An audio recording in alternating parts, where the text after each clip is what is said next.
Когда новая мать вынуждена оставить своего младенца на улице, она не подозревает, что его найдет кошка, и то, что кошка делает с младенцем, шокирует весь город. Анастасии было всего 20 лет, но она смотрела на ужасные трудности прямо в лицо каждый день, глядя из своего окна на 17-м этаже жилого дома в Обнинске. За ее спиной младенец снова заплакал. Она была в отчаянии. Она потеряла работу непосредственно перед родами, и ей не хватило бы денег, чтобы пережить зиму, если она не получит деньги. У нее не было никого, на кого можно было бы полагаться, даже отец ее ребенка. Сергей начал красть ее вещи вскоре после того, как переехал к ней. Любые деньги, которые она зарабатывала, все равно оказывались в его кармане, а затем направлялись прямо на его наркозависимость. Младенец кричал,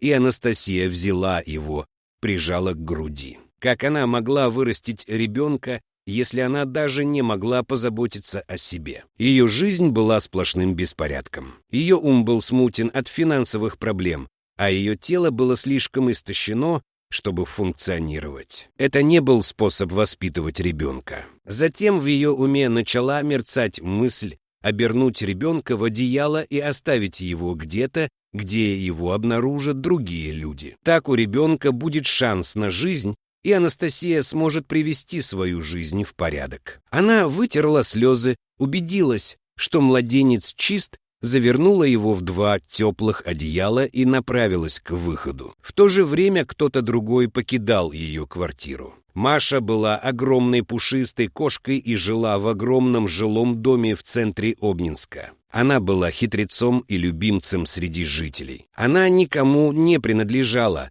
но все обитатели относились к ней так, как будто она была их собственной. Они кормили ее, давали ей игрушки, удостоверялись, что у нее достаточно одеял, где она спала в холле, и просто баловали ее. У Маши была все лучшее: свобода, которую она так любила, и в то же время огромная человеческая сеть безопасности, когда дела становились трудными. И сейчас предстояли трудности, как всегда, с началом русской зимы, особенно после первого снега. Ей нравилось бродить, но погода ограничит ее ежедневные прогулки на следующие несколько месяцев, просто потому, что снаружи было слишком холодно. Но Маша не беспокоилась, у нее было 600 дверей, по которым она могла постучать, когда ей нужна была компания. Когда миссис Лова открывала стеклянные двери жилого дома в своем ежедневном рыночном походе,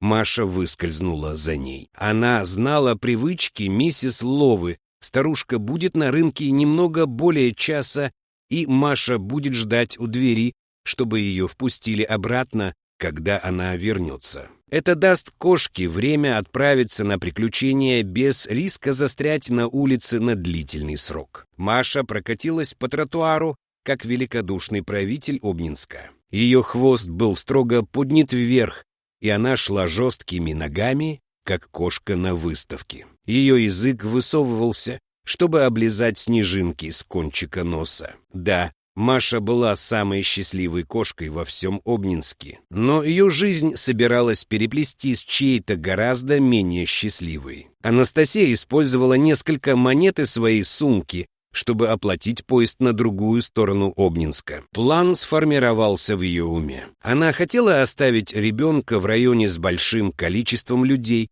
и самое главное, это должно было быть место, где ее маловероятно заметят. Последнее, что она хотела, быть арестованной за брошенное дитя, что только усугубило бы ее уже трудное положение. Она вышла на станцию, близкую к группе многоэтажных жилых домов. Анастасия прошла по главной дороге примерно милю, а затем заметила переулок рядом с рядом магазинов. Несколько минут она сидела на скамейке на автобусной остановке, оглядываясь по сторонам, держа ребенка у себя на груди. Слезы по-прежнему текли по ее щекам. Когда она была уверена, что ее никто не заметил, Анастасия скрылась в переулке возле тротуара. Она крепко обняла ребенка в последний раз и потом положила его на отброшенный картон. Ребенок крепко спал, полностью не осознавая страшной сцены, в которой он участвовал. Анастасия огляделась еще раз, затем подняла воротник, засунула руки в карманы пальто и направилась обратно к станции. Она была осторожна, чтобы не вызвать внимание своих соплеменников, но она не заметила, что кто-то еще подстерегал поблизости. Маша проверяла переулок возле мясной лавки на предмет крыс. Из всего, что она могла бы делать в отверстиях, охота на крыс была ее любимым занятием на час. В зимнее время это было непросто, но это все равно было весело. Она свернула в переулок, где, как она знала, обитают крупные крысы. Сначала она обоняла вокруг скопления мусорных баков ничего. Затем стопка фруктовых ящиков. Вот где она наткнулась на сокровище. Тучная крыса выскочила из ящиков, и она загнала ее за секунды. Маша собиралась сделать убийство, когда ее отвлекло что-то. Слева от нее лежал пакет избранных одеял, и на мгновение казалось, что он двигается. Крыса выскальзывала из ее лап, но Маша больше не обращала на нее внимания, ее привлекла связка одеял. И тут раздался громкий крик. Маша испугалась. Она отпрыгнула назад и выпрямила спину с поднятыми шершавыми волосами. Она подошла к пачке, когда заметила младенца. Кошка знала, что ей нужна помощь человека. Любое такое беспомощное создание погибнет в морозных условиях. Сначала Маша попыталась у бойни. Иногда там ее угощали, и она надеялась, что сможет привлечь его внимание, но это не увенчалось успехом. Внутри магазина была длинная очередь на раннем утреннем холоде, сердитые клиенты стремились привлечь внимание мистера Асака. У него были полные руки, и он не обратил внимания на Машу. На улице холодно кусало. Каким-то образом это вызвало у Маши еще большее чувство срочности. Младенец, человеческий младенец, умрет и умрет скоро, если она не сможет получить помощь. Тогда, в момент чистого случая, она заметила миссис Лову на противоположной тротуаре. Старушка была наклонена вперед и тащила за собой тележку с покупками. Ее воротник был поднят, и слои толстой одежды делали ее еще старше, чем она была. Маша перебежала дорогу, не глядя по сторонам. Когда она достигла противоположной стороны, она подбежала к миссис Лави. Маша воскликнула старушка, наклонившись, чтобы поднять кошку, но та отступила. Теперь было крайне важно привлечь ее внимание должным образом. Маша замяукала,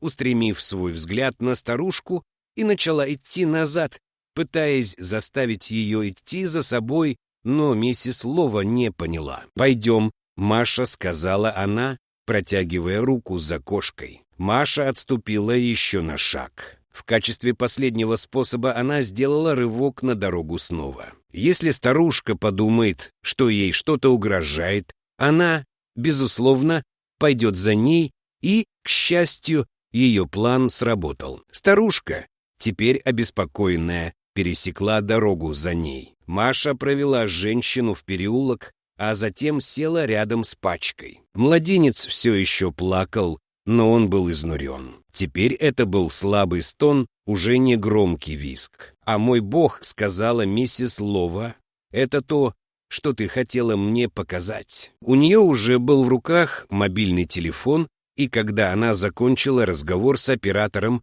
она крепко прижала младенца к своей груди, чтобы сохранить ему тепло. Позднее того вечера Маша стала героиней жилого дома. Миссис Лова распространила слух о героической миссии кошки, и ей также донесли, что ребенку было выписано свидетельство о чистом здоровье в больнице. Его вскоре планировали отдать на усыновление, но медсестры сказали, что несколько семей уже выразили желание его взять, несмотря на то, что его мать бросила его. Ему не грозило вырасти без любви. В углу холла здания Машу окружили вниманием и угощениями больше, чем она могла съесть за один прием. И ни одна душа не проходила мимо, не порадовавшись ей. Да, Маша, несомненно, была самой счастливой кошкой в Обнинске. Какая умная кошка!